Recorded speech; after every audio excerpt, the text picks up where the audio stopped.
Matarimaan iti kabitan a panawen, dagiti Provincial Road, ATB Sinidad ti Vintar Ilocos Norte, kangrunaan na, dagiti adda iti sentro, wenno poblasyon tinadakamat a lugar. Sigon kini Mayor Richard Degala, ket adda tinailatang a pundo, manipod iti lokal a gobyerno ti Vintar, adda ito'y ket maaramat, para iti panakapatarimaan, dagito'y akalkalsada, adagitoy ket kangrunaan amadaldalyasatan dagiti umili ti Vintar.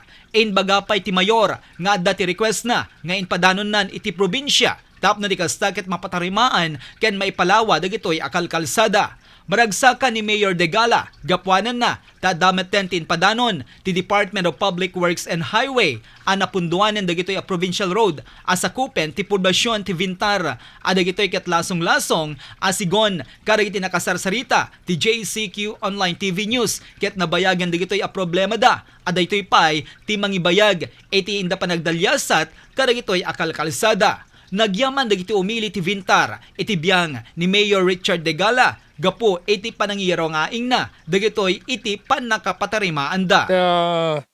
Yamanin tayo unay masemento, masilawan, amin na kalkalsada, kiniso agjuste ang ina tayo unay, apo Sandro, apo Degala, so, nasaya na napapintasin dat iti ili, napintas unay.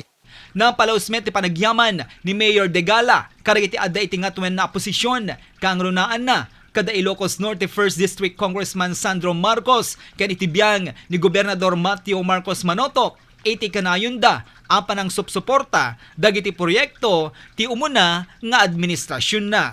Actually, Tata Sir, kat adda tinailaan nga pundo ti lokal a gobyerno tayo, para iti panakapatiramaan na, dagito nga kalsada. Unlike iti 5, patid ito'y 4, patid ito'y Facoma.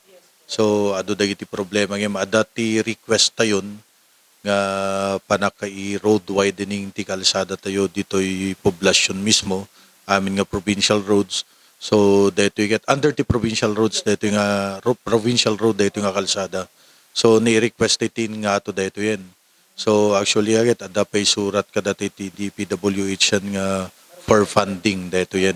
So, anmet nga minkas diti kalakana nga adda ti problema, mapaaramit ti nga sigun no diket adda pela ti proseso na, adda ti request tayo, ag resolution tayo, may aramidan ti POW, tapos ipasa ti iti nga to tilayang pagyamyamanan ti tata, talagang nalibtag dito'y congressman tayo.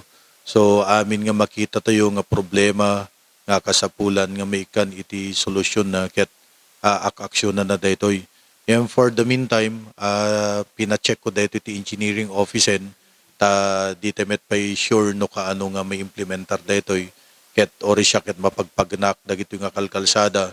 So medyo ori siya ket han ko nga kayat talagang makitak ti dadagsen na ket four wheels data paglugluganan dayon di napalpalalo pa dagitoy nakamotor wenno naka tricycle iso nga in-call ko ti attention ti engineering office nga paibid asap jay pa ayos dagito nga kalsada tapnon iti kastaget ori for the meantime nga pangururayan tayo kat may simpa dagito nga kalsada tapnon nasaya ti pagnaan dagiti motorista tayo. Para iti JCQ Online TV News, Joey Cordero Kiawit, nagipat.